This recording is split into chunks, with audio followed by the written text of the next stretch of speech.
Are Vineyard. Somos Viña. We Are Vineyard. If you want to grow, there's a must to it. Yes. Not a must in the sense of Jesus doesn't love you if you don't, use the Anglican prayer book, Right. But a must in the sense of like, man, it's just going to be hard to get through 70, 80 years in a broken world and remain a healthy, whole Christian without holding these two things together. It's just going to be hard. Yes. Because you're either closing yourself to God's surprising presence in the moment, or you're closing yourself to God's surprising presence in the past. One of the things I think that's really a gift of the church calendar is that it walks us through the story of Jesus. Mm-hmm. So if people aren't familiar with this, Advent, it really focuses a lot on the Old Testament, the Old Testament prophecies specifically, leading up to John the Baptist, kind of a big star of Advent. It's the prehistory of Christ, God's work before Jesus. And we kind of enter into those scriptures through the season, imaginatively joining with the longing of those folks from the fall to the wandering in the wilderness to the, waiting for the Messiah to come. Yeah. We enter that story.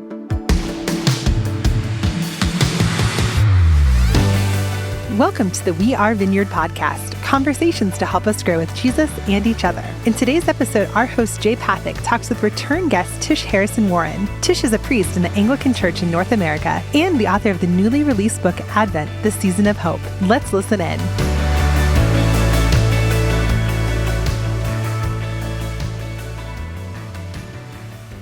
Tish, thanks so much for making time to hang out. I love it. I Talk love some being more. with you. I It's do great. too. Yeah, well, we did. So the last time we recorded so long that it became two podcasts. Yes, and what your listeners this time don't know is that this could be two podcasts. I talked to you a really long time without it being recorded, because anytime Jay's willing to talk to me, I'm like, hey, I need you to be my pastor now. And then I make you do an hour-long pastoral counseling.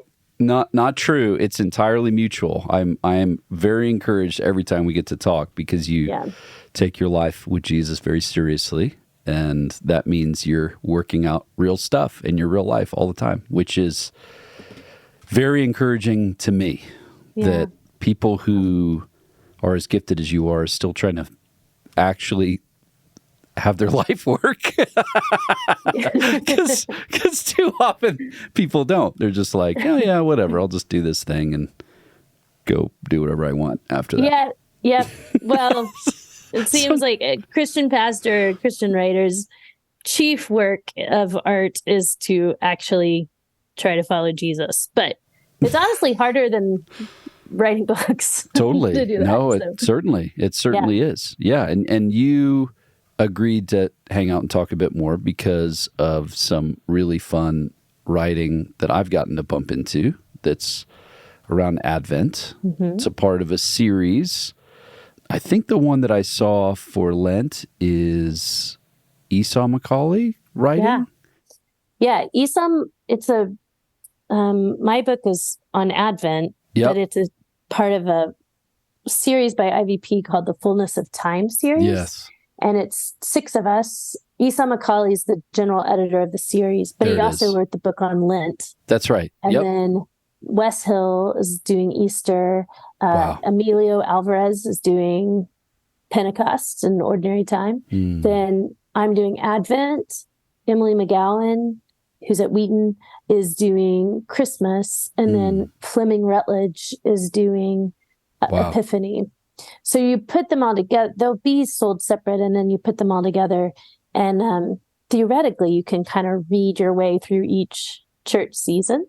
But Advent was not the first to come out, but Advent is the first season of the Christian year. So I kind of, I start this season off. And it's incredible. Yeah. Wait, and tell me more about, did this kind of project arrive out of your friendship with these folks, out of sort of an overall vision, or is it more just like, hey, we should probably do some more stuff to help people think through these seasons?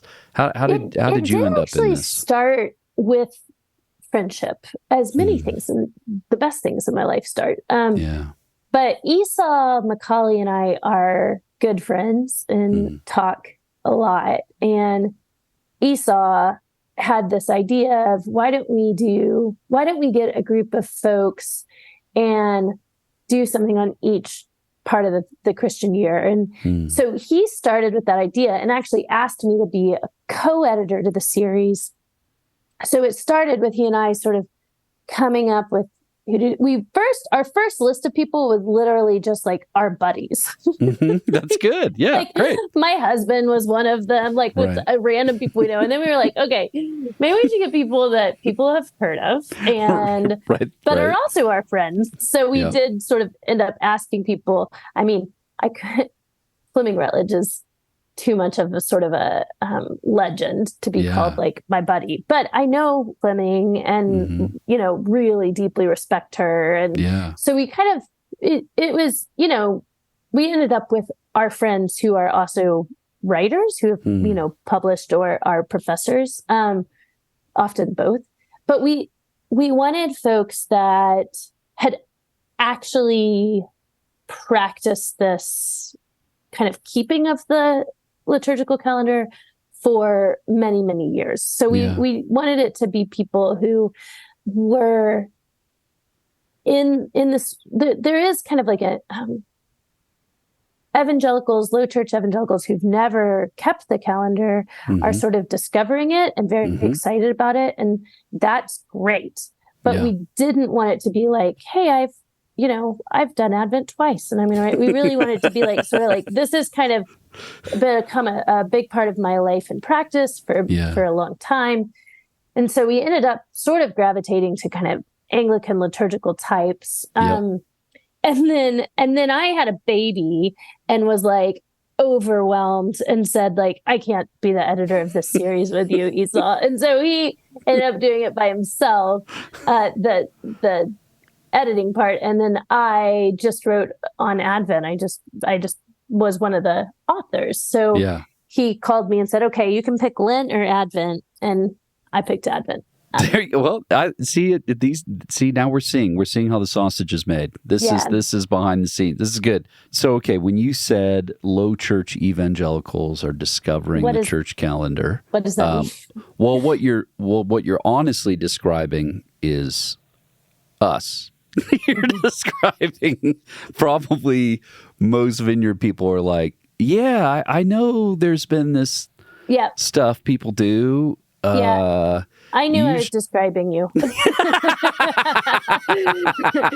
I knew you knew that too. It's not just you. The Baptists, I feel like a lot of Baptistic folks are like, whoa, there's this cool thing called Advent. And there's cool. These ways people Welcome to the have party, done this. Yeah. So I mean, talk about that a little bit. Talk to me like I'm like 5 years old. And you're like, hey, there's this thing the church has been for like a really long time, and like help us think, because I don't know that. I mean, I'll just speak for me and us in the Vineyard. My experience is not that we're resistant, more that we've just been sort of doing whatever we're doing, like whatever has been in front of us, we're just sort of running along. And maybe if people are a little skeptical. Man, I was in some kind of church expression as a kid that it felt sort of flat or bland or sort of rote. So talk through how you understand the church calendar and, what's been inspiring for you, even just personally. Yeah. And I should say, I mean, just for your listeners to know, like I am one of you in the sense that I did not grow up with the church calendar. I didn't know what Advent was until I was an adult. And my first encounter was what most people's first encounter is, which was Advent calendars. So it's sort of like, well, apparently Advent is a marketing ploy to sell calendars. That's funny. To get us to count down till Christmas. So I didn't grow up in a liturgical, I could argue everybody has a liturgy. Yes. But in a traditional liturgical, Catholic, Anglican kind of, that sort of tradition, that's not how I grew up. So we just, kind of like a typical American culture, we sort of started Christmas right after Thanksgiving. And there wasn't much of a sense of preparation. There wasn't much of a sense of really any kind of cadence, liturgical cadence to the year at all. Like that there's a rhythm of Christian time that's kind of different than the rhythm of secular time or the world's time. And I had no idea. So really, for me, the pull of Advent began when I started going to an Anglican church in my mid-20s. And it really resonated with me intuitively, like emotionally. And I know Advent doesn't do that for everyone, but for me, it was like, it just felt like this gift. And I mean, I can say, like, that's not true out of all liturgical practices. There were certainly ones that I warmed to more slowly, or was like, why do you do that? That's weird. Can you explain that to me? And still to this day, right? Like, my husband and I might have liturgical debates of whether we should do this or that. But Advent was one of those, and the church calendar more generally was one of those that was like, oh, yes, this makes sense to me. This feels right to me. In the sense that it really was a practice that allowed me to more fully enter into the gospel. And that, I should say, right from the outset, is the point of all of this. Like, you don't give brownie points to Jesus for practicing Advent. When we get to the new heavens and new earth, there'll be no questionnaire of whether or not you kept the church calendar or didn't. But this is a practice that many, many Christians have done over generations and centuries that allows time itself to become a tool of encountering God, which is the whole point of Advent.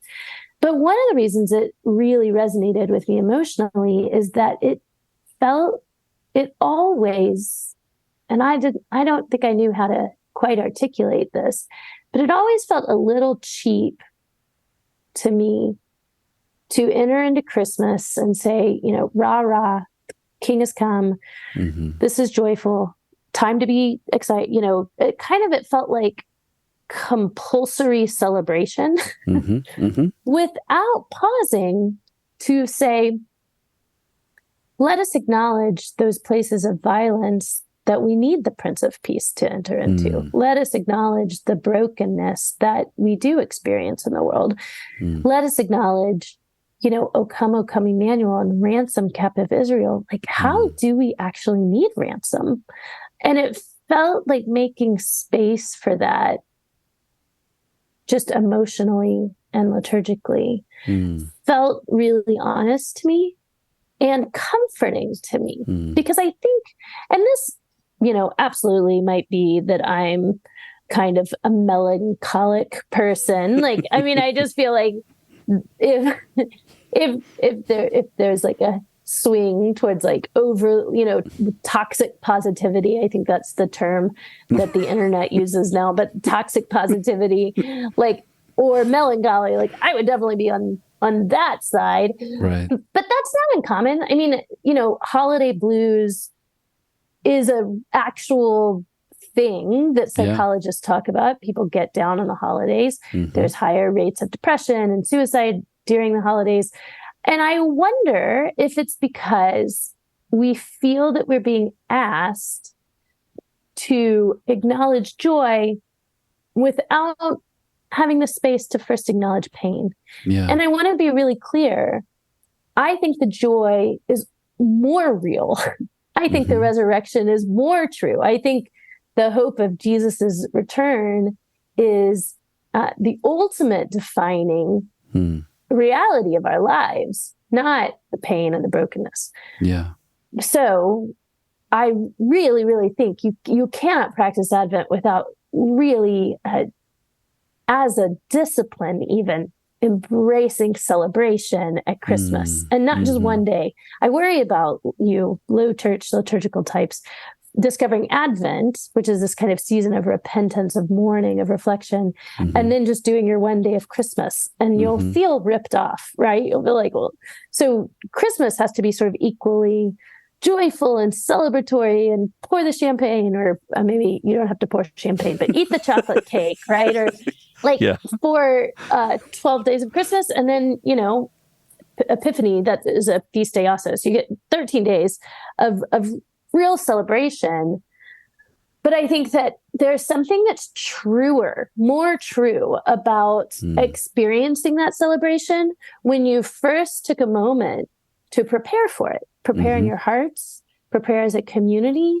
And I just found it really comforting that in the kind of quote unquote holiday blues, or in this sort of recognizing the ways I need ransom, the ways that I need Jesus to come in the world and in my own life, that I didn't have to do that alone before Christmas, that wasn't just a private sort of me wrestling with this as the rest of the world is, singing, Christmas carols or Rudolph or ho, ho, ho. But together as a church, we say, let's wait together. We are waiting together for the coming King. That's really good. And you said a phrase that I really loved in your writing that you sort of teased out at the first part of the book, where you said Christian time. There's this other time going on, but like there's a way that God is working in time, or he can step into the midst of time. Right. Say more about that, because I don't know that probably that's as intuitive as it sounds to you. Like we're all just doing whatever we're doing. And I guess in some sense, we're like, I guess 2,000 years ago, we remember Jesus came. Is that what we're doing Christmas? We're like, it's sort of just like an extended birthday. You've even heard people say it's like Jesus' birthday. They'll make like a cake or whatever. Right. Yeah, right. I think you're saying something more substantial than that. So like when you say that, what do you mean by that? Or what? I mean, you write about this a bit, but. Well, okay. So there's a lot of ways to go in this. One is just to back up and say, part of what we believe as Christians, all Christians, maybe especially kind of liturgical type Christians, but really all Christians, is that we have what's called a sacramental view of reality. And what I mean by that is the sacraments, this bread and wine or grape juice. I don't know what the vineyard does, honestly. But that these things of earth, this stuff, or water of baptism, right? This stuff of earth is truly stuff of earth. It's really, it's actual bread. It's actual wine. It's actual water. It's not like, sort of special. Right. It's real stuff that we get out of our faucet or out of a bottle or that we bake in an oven, and yet through the stuff of earth, we encounter heaven. And by heaven, I don't mean a place we go where we die. I mean the kingdom of God. That God actually uses the stuff of earth to give us grace, to give us his own presence. The ultimate picture of this, of course, is the incarnation, where God could, if the gospel was simply a message, there's a lot more efficient ways God could have given us that message than becoming human, incarnating and living a life on earth, the vast majority of which he just walked around, not even recorded, hung out, for a long time. So there's something fundamental in the Christian faith about the particular, about the flesh, about earthy, fleshy things. And one of those is time, even. And it's hard to think about time like that because you can't touch time. Right. But time is something that we experience that you can chart, you can make a calendar, you can, we have a sun, right? And we rotate around the sun, and that those are physical things, right? And so the idea is that even through this experience of time, we encounter Jesus and encounter the story of Jesus, the scriptures, more profoundly. Time itself becomes a tool of discipleship. And so we talk about time. This is probably not totally unfamiliar to some of the people listening, but we talk about it as chronos and chronos, and I'm sorry, kairos. So chronos is what we think of as time. It's the thing you can measure. It's one moment coming after another. We can talk about it in years or months or seconds. There's this other idea of kairos, which is kind of the fullness of time. Like it's heavenly time. Like when we talk about, for instance, eternity, we're not talking about lots and lots and lots and lots of seconds, right? We're actually talking about a different experience of reality, a different dimension even. And I know this gets very deep. It gets too deep for me because we don't live in kairos often, but we do have experiences of that. If you've ever had a time in your life that you feel like is quote unquote out of time, you experience some of that. I've only witnessed very few births and deaths. But if you've ever been in an experience of birth and death, this time warps in some weird ways. Obviously, I don't mean when I haven't died yet, but I mean when kind of accompanying other folks, where there is a sense of timelessness to this event, And if you've ever experienced, I think there's moments in transcendent worship that sort of feel outside of time, where if you've ever been in prayer and worship, I'm saying this because Vineyard people get this, way more than Presbyterians or Anglicans even. Have you ever been in worship where you think it's been like 10 minutes and you look up and you've been like, oh my gosh, we've been doing this for 2.5 hours. That's very rare. But there are these moments that feel sort of that something is occurring that is beyond time. And that's why Jesus can say things like, I am the God of Abraham, Isaac, and Jacob, right? Not I was. Like he continues to be the God of Abraham, Isaac, and Jacob, who are eternal souls, and that Jesus is the resurrection and life. He's not going to be the resurrection and life when we die. He currently is the resurrection and life. So there's a present tenseness to the things of God where God is always in some sense present tense. Like that's a weird kind of thing to think about it, and it sort of bends reality. But it's true. It's like the work of God is outside of chronos time. There's more going on. The point is, the church calendar sort of brings together chronos, how we actually name our days, and kairos, this story of God that is eternal, where we in some way participate in the waiting with Israel. We participate in Jesus's coming, and the Spirit's work in the present. And we both, long for and look forward to, but also kind of mysteriously kind of participate in the second coming, right? That Jesus is coming and making all things right. And even now, we're tasting some of that. We're tasting eternity, like the new heavens and new earth, like that is not fully super partially, but I think we get sort of glimmers of what Jesus is doing to make all things new, right? Yes. So is that helpful to? It's beyond helpful, because it's interesting.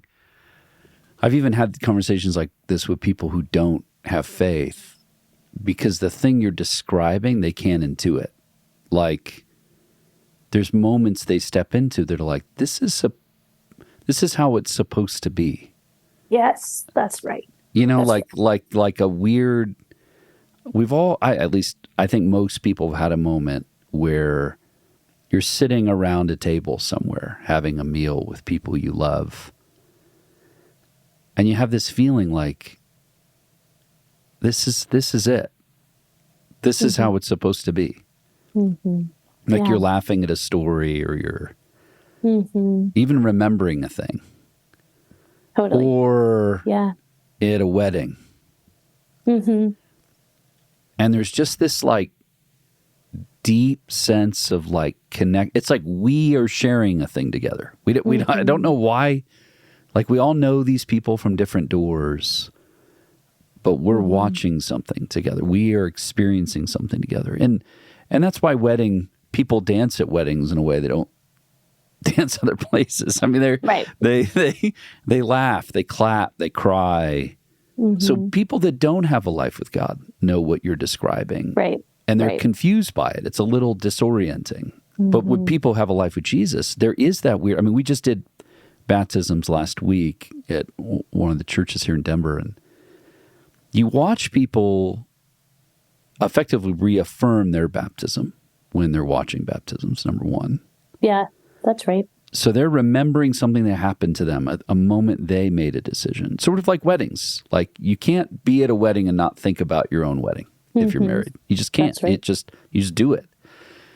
And then I'm watching people that don't have any faith came to watch a baptism. Somebody invited them, a coworker, a friend, and they're crying. Aww. And I was talking to this guy that got baptized. His wife was there. He was not a believer. And she's crying. This is just this past Sunday. And I said, well, what do you think's going on? She goes, this is so beautiful. It's so overwhelming. And I was watching her think out of two sides of her mind. Because she's going, we just dunked him in water. I mean, like there's nothing... You've seen him get wet before, right? Like, exactly. But there's something else happening. This is weird. Like, why? And we're in this room, and I don't even know these people really. And then there's something breaking through in the middle of this, and she's crying. And I said, you could trust your life to Jesus. You could just follow Jesus, And I know you're trying to figure that out. And she said, oh, man, I just don't think I can do that right now. I don't think I'm going to do that. I said, okay, I understand. And then she's crying, and it's quiet a minute. We're just both standing there. And she said, I'm going to end up following Jesus, aren't I? I love that. And I said, yeah. I'm like, oh, crap. Yeah, I kind of think so. Yeah, I think that's where this goes. This isn't part of my plan. Yeah, exactly. But it's all precipitated because we're standing in a moment together. Yeah. She's going, something is happening that is a little outside of my experience. And so I think the thing you're describing, we intuit, but it sounds like what you're describing is the church calendar, some of these intentional ways. The church for thousands of years has said, there's a way that we can be intentional, that we can say, this thing called Christmas, you don't just sort of crash into. Like there's a way to sort of organize your life, have communities organize their life to pay attention to what's happening and invite God into the middle of your life in this way, because your life will just drift off without it. Yeah. You need these rails, these ways of bringing life to you. A pastor say to me, Jay, what I'm always confused about with you Vineyard guys or people like you is the train tracks of church history, like, come running up to your door, and they're on a very particular schedule. Like these kinds of things happen in these kinds of ways, and you're just not like meeting God at the train tracks. Like you guys are happy to meet God in all the random ways, which makes you amazing. Like God can meet you at any moment.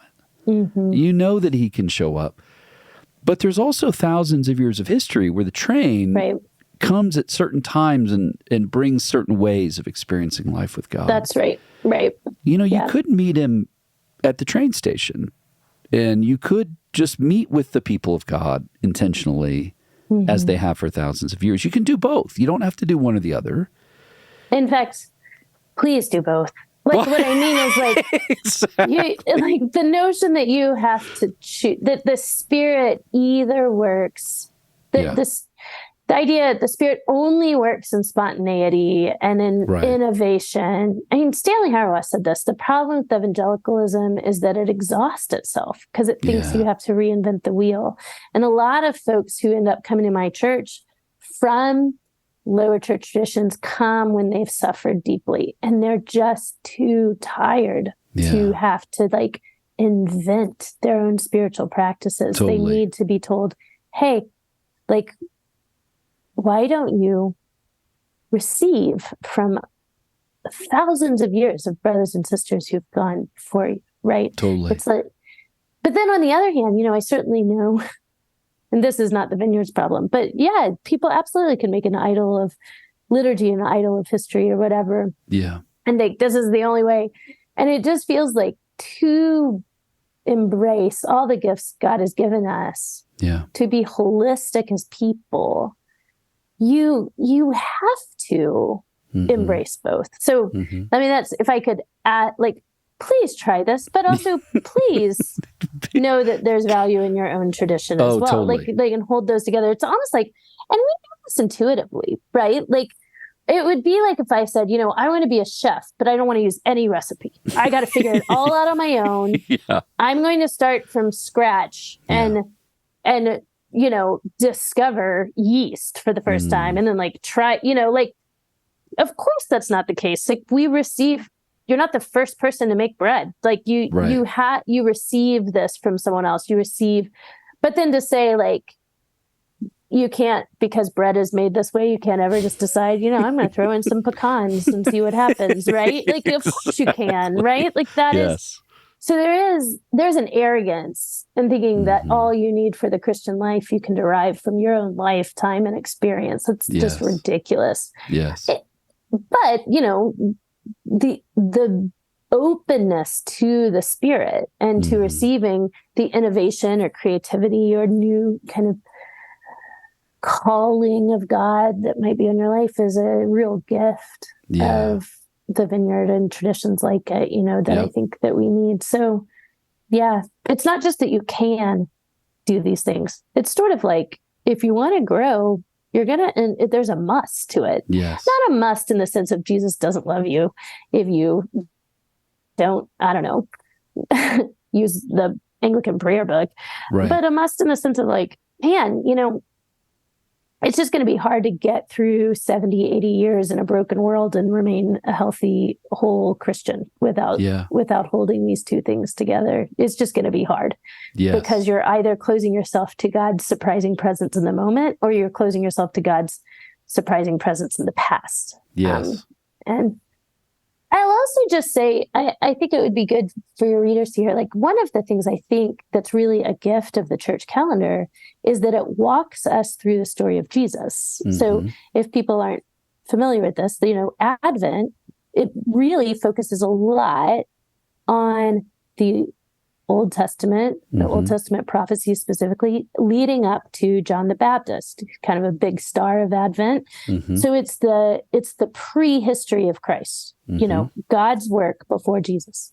And we kind of enter into those scriptures through the season, imaginatively joining with the longing of those folks from the fall to the wandering in the wilderness to the, waiting for the Messiah to come.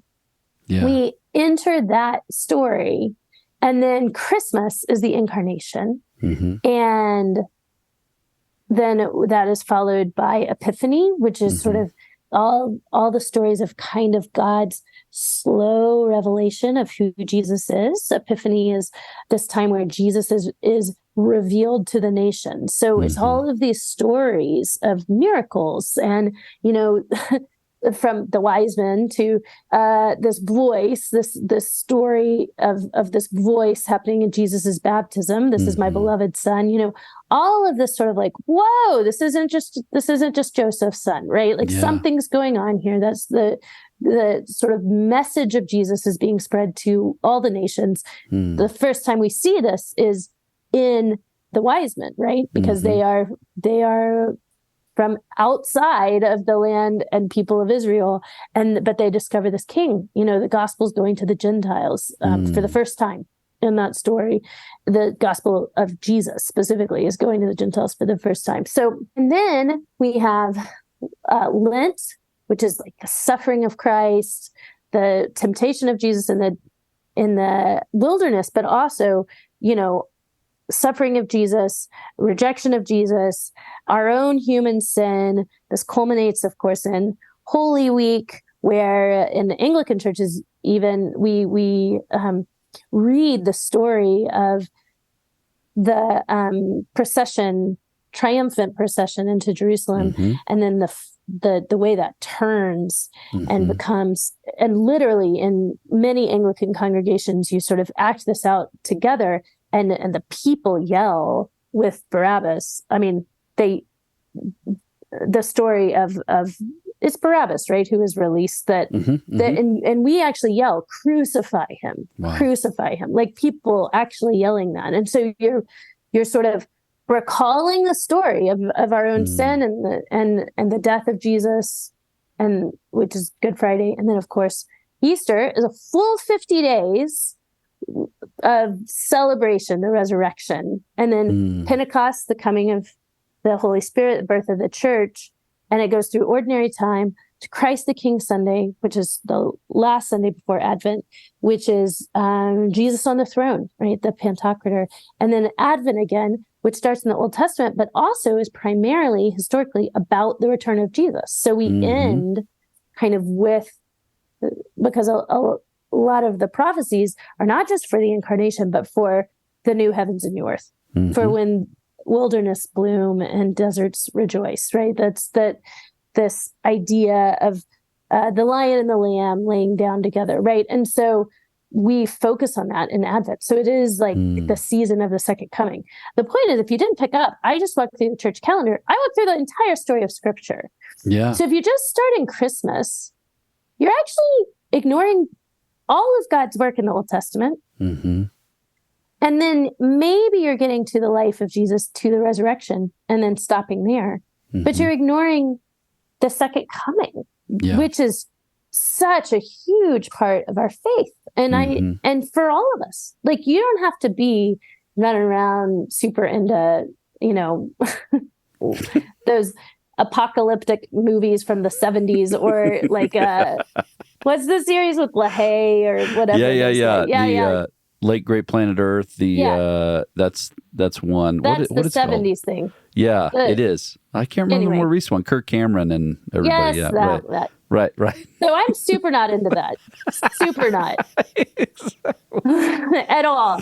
It's not even how I understand things theologically. Yeah, no. And I'm telling you, it, like, all Christian, you don't have to be into, Kirk Cameron. Right. And Left Behind. That's it. Left Behind. There Left Behind. There it is. Yeah. Way before Left Behind. Way before dispensationalism, if people know what that means, or you know, Christians were saying, we wait for the resurrection of the dead and the life of the world to come. Yeah, that's our hope. Yeah, and that he will come again. Jesus will come again to judge the living and the dead. That's from the Creed. So this is the Christian hope, and we sort of leave it out if we just start with Christmas. Yes. It feels like. So I'm saying, to us evangelicals that care about the Bible, there's a disciplining that comes from having to walk through the church calendar of saying, hey, remember these parts of the Bible that we talk about less? Remember these things that you tend to forget? Like the story of the gospel doesn't start, in Luke with the birth of Jesus. Like it doesn't even start in Matthew with the genealogies, right? It starts all of these stories of God's work in the Hebrew scriptures or Old Testament are part of God's work on earth that we inherit, right? And so I think the church calendar is a great way to actually enter into scripture. Yeah. And to get your kids to enter into scripture. Yes. Because it's kind of boring to be like, we're going to learn about the Old Testament. But entering into it through these practices of time actually are, it's compelling to small children or medium children in a way that I think is really helpful.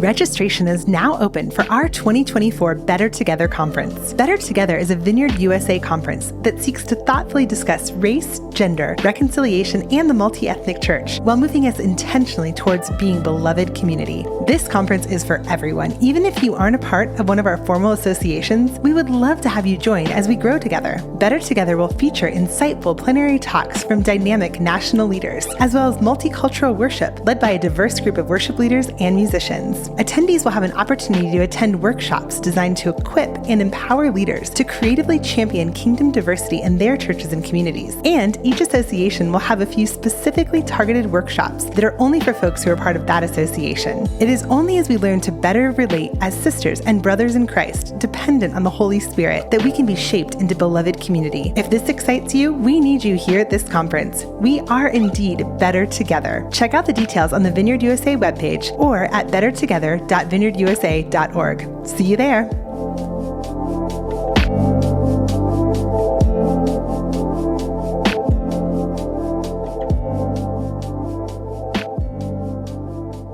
Well, and it's the strange thing where everybody talks about how they have a favorite holiday or a favorite season or something, right? Like, you know, some people really love the fall. People, oh no, I'm more of a winter person, or I love the summer.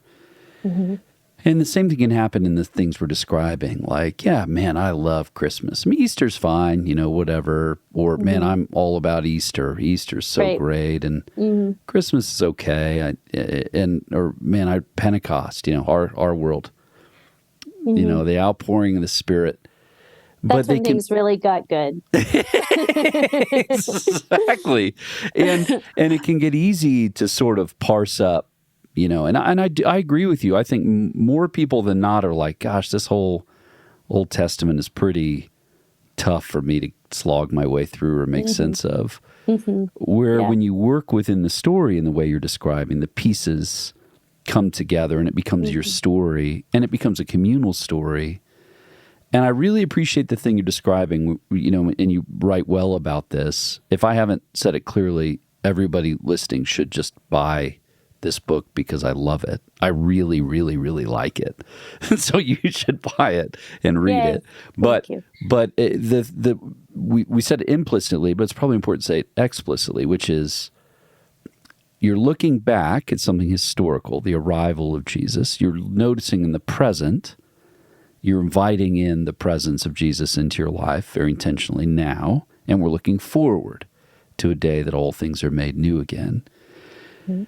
Now, in that, you write well about this, and you're sort of just easily referencing it. So I want to make sure we pay attention to it for just a second, which is there's these longings that draw us to this story in a certain way. So we notice the longing of the people of God for the arrival of Jesus. You describe the Hebrew Scriptures. We notice in the present, those longings still operate within us, that we're drawn to Jesus. And then these longings also have us look forward to a day when all things are made new again. Describe that a little bit more, because you do a great job writing about some of the different longings we see, that we look for the arrival of Jesus, or we're thankful for the arrival of Jesus. We look back. We're looking now, we look forward. Talk about that a little bit, because we're just sort of pointing to it like, oh yeah, that's obvious. Right. But say more about that. Yeah. Well, okay, so Advent, the word Advent means coming. And so I talk in the book about what are we waiting to come? Like, what's happening? Yeah, something's coming. Why and what is it? Right, yeah. And I talk about 3 Advents or 3 comings of Jesus. One is the coming of Jesus in the incarnation, right? It's the story of waiting for Christmas, right? And of course, we know that happened already, right? So we're not acting like that hasn't happened. That happened in history. You could, find a date that happened, right? Mm-hmm. We don't know the exact date, but we know around the year, right, that happened. So, and that's true. That happened in Chronos time. Mm-hmm. But because of Kairos time that we've talked about, in some sense, we can join with the people in the story of the Old Testament of their own. We can imaginatively join into their own waiting for Jesus, into their own longing, into waiting for the Messiah to come and set things right. And they didn't know when it would happen. Mm-hmm. Very similar to us with the second coming of Jesus.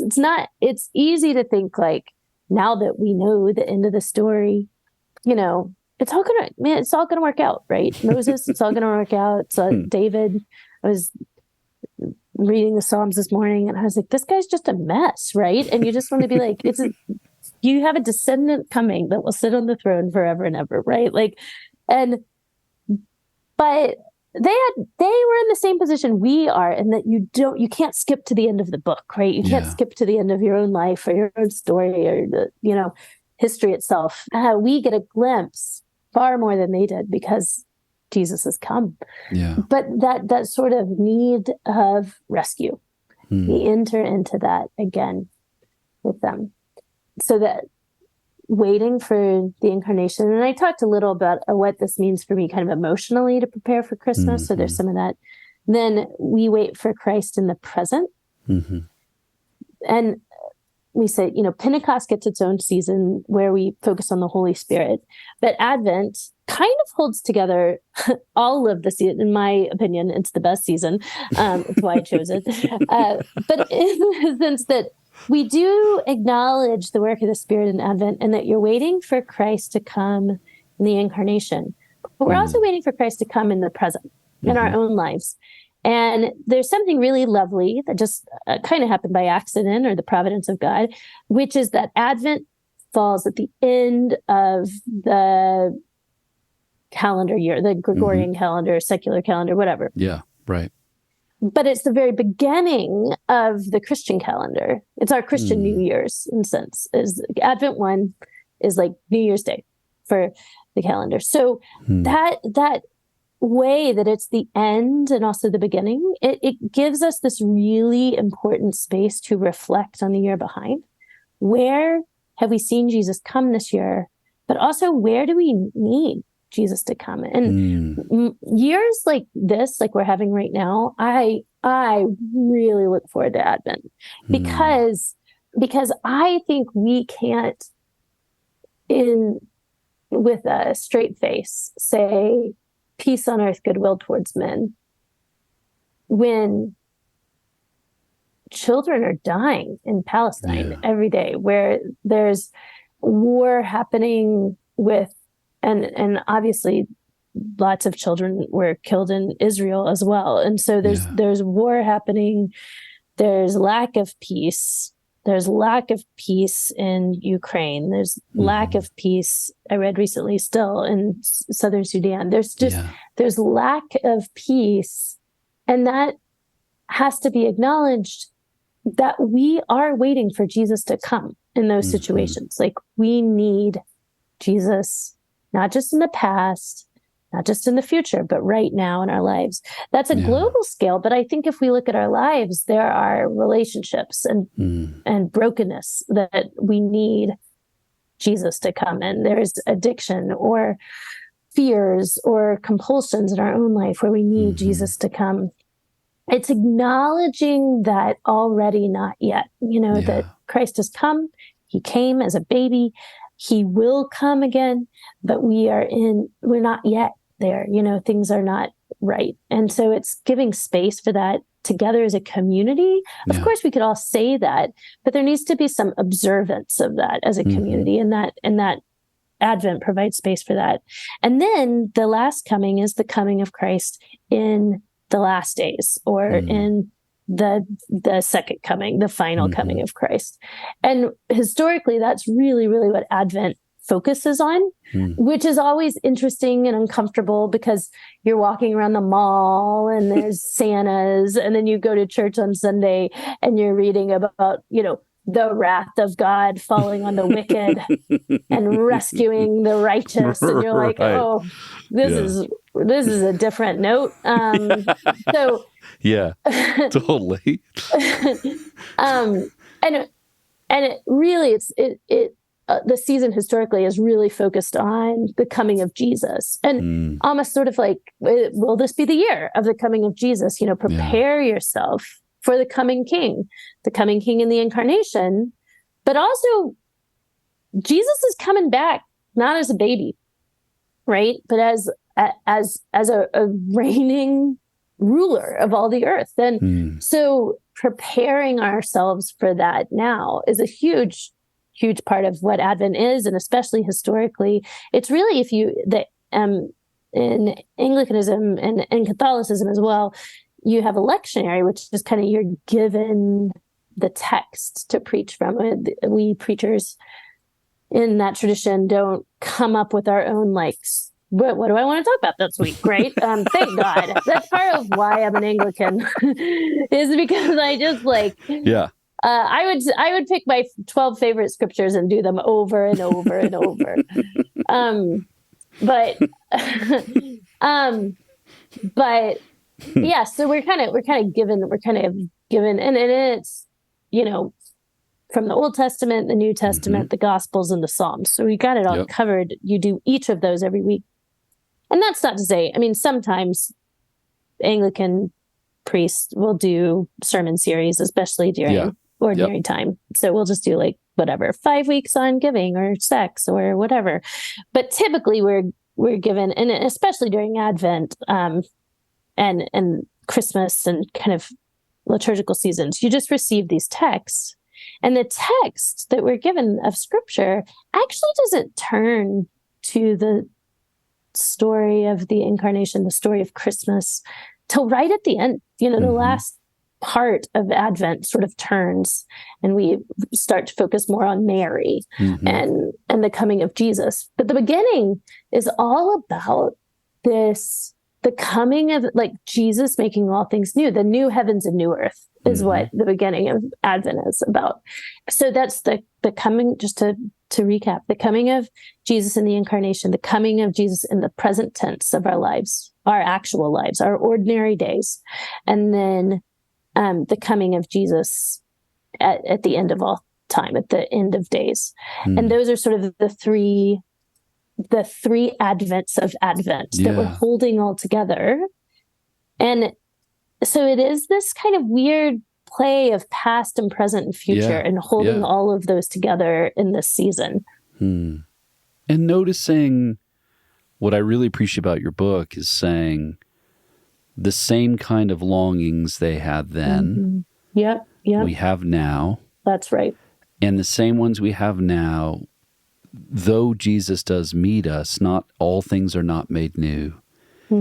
There's this sort of listing forward of wow, someday that all things could be made right. That's right. And that's what you're made for.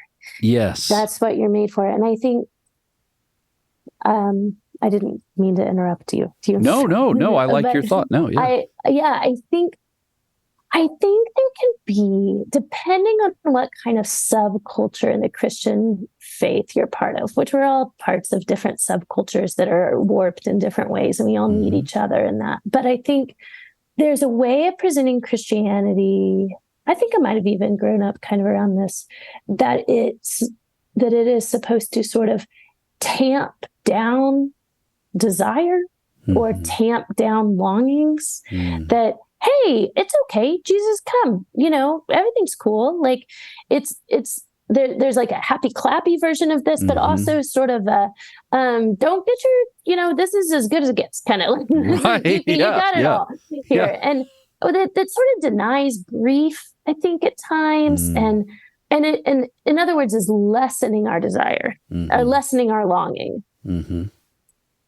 I actually think true Christian faith inflames our longings. I think it makes it it makes us live in a posture of longing and incompleteness. Yeah. That it actually makes that kind of worse. But it's not a matter of saying longing is bad or desire is bad, or even that sense that you want more. That's not bad. It's just trying to point your longings at the right thing. Yes. You know, that you think you're longing for,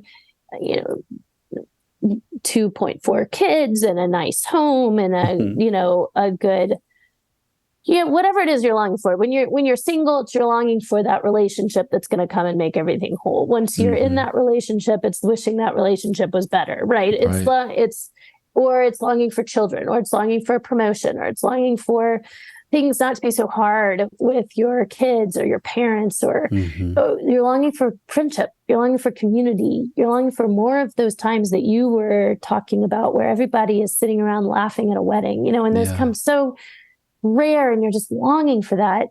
And it's actually saying those longings aren't bad, but they're pointing, you're longing for good things, but what you're actually longing for is the presence of God, is all things being new, of Jesus coming and setting all things right. It's this, who said, maybe it was Wesley, or someone famously said, every time a man knocks on the door of a brothel, he's looking for God. Yeah. Meaning these desires we have, sometimes that are warped, like knocking on the door of a brothel, sometimes that aren't warped, like, the desire to have children is a good thing.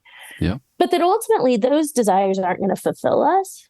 That these desires that we have are for transcendence, are for meaning, are for beauty, are for intimacy, are for community.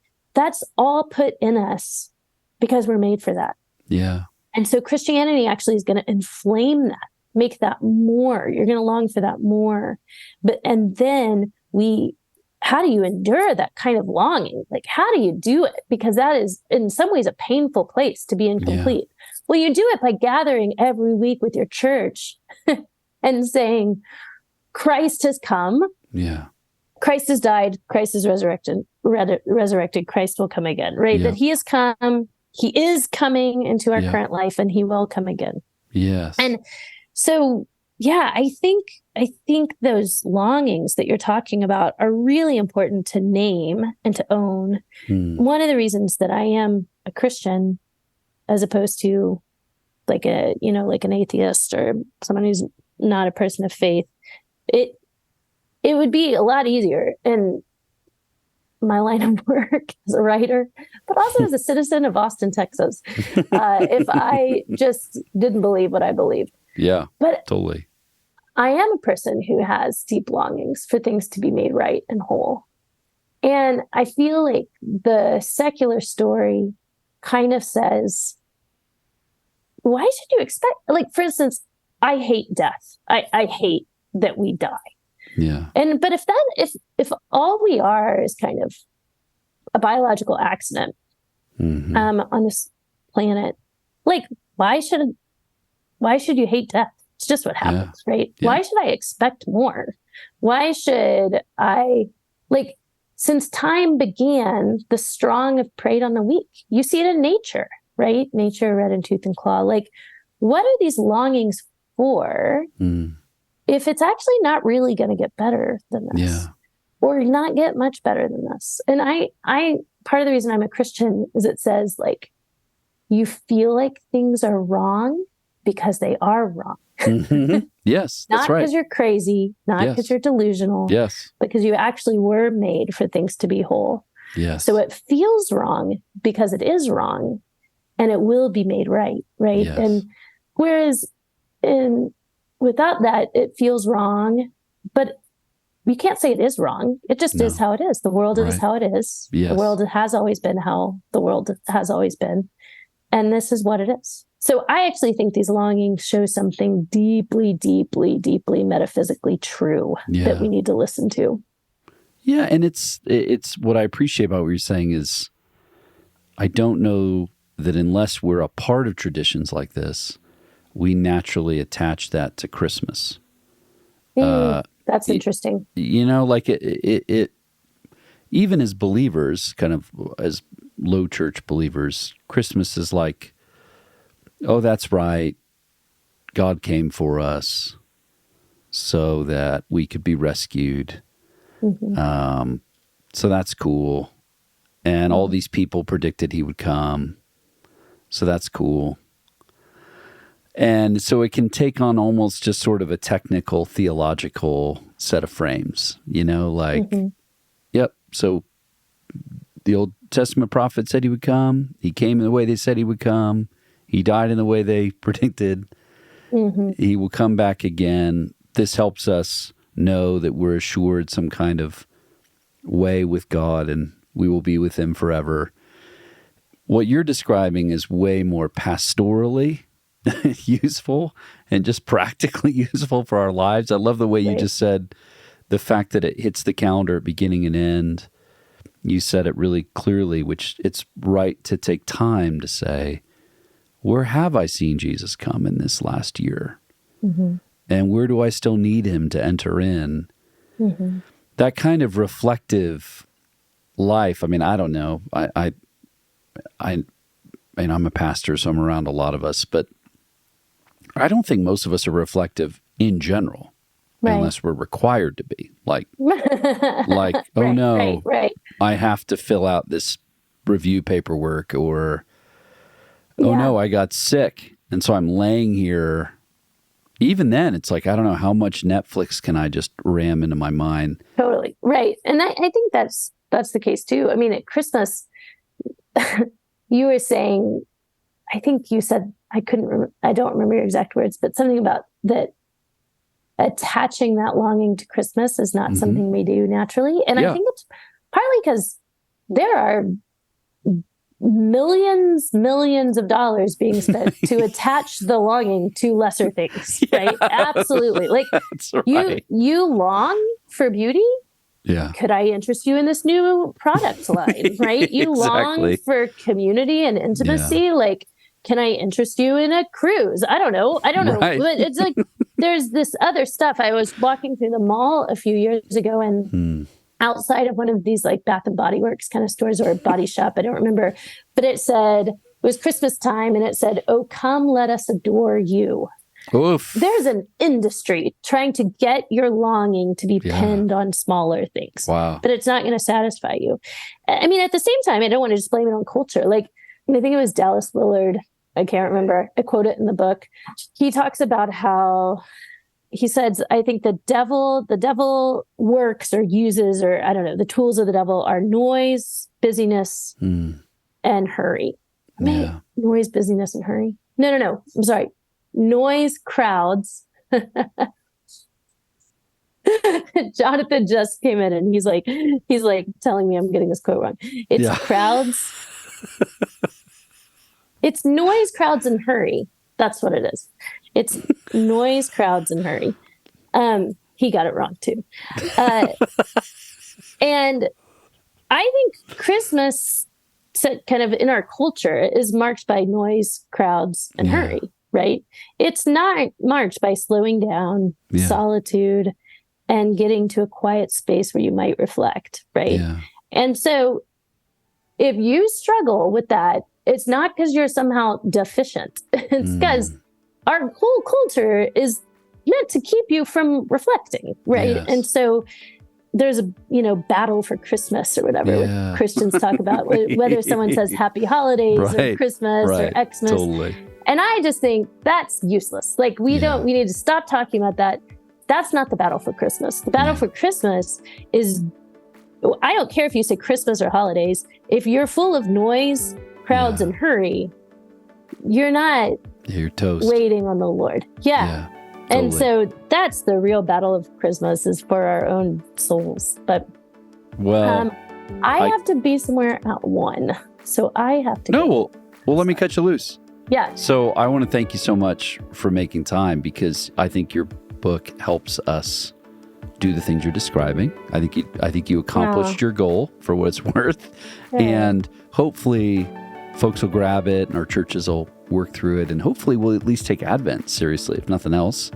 because I think there's real power in that. So I'm really grateful, and I'll just keep bothering you from time to time, as many times as you'll let me bother you, because I really appreciate please do. you. Man, I appreciate you and your ministry so much. I want to say that on record. You can, whatever else you edit out of this, keep that in. And yes, I just think you should plant a church here in Austin, so you can bug me more in person. There you go. Well, you never know. I there's nothing I'm doing that I planned on doing, so I have no idea where anything goes at this point. So anything could happen. God bless you. Send my love to your family, your husband. I will. We'll talk soon. All right. Okay. Peace. Bye. The We Are Vineyard podcast is a production from the team at Vineyard USA. If you've been enjoying the podcast, here's a few ways you can help us. Leave us a review on the podcast platform of your choice. This helps more people find us. Connect with us online for additional resources. Our website is vineyardusa.org, and we're on Instagram, Facebook, and Twitter at VineyardUSA. Thanks for listening. See you next week.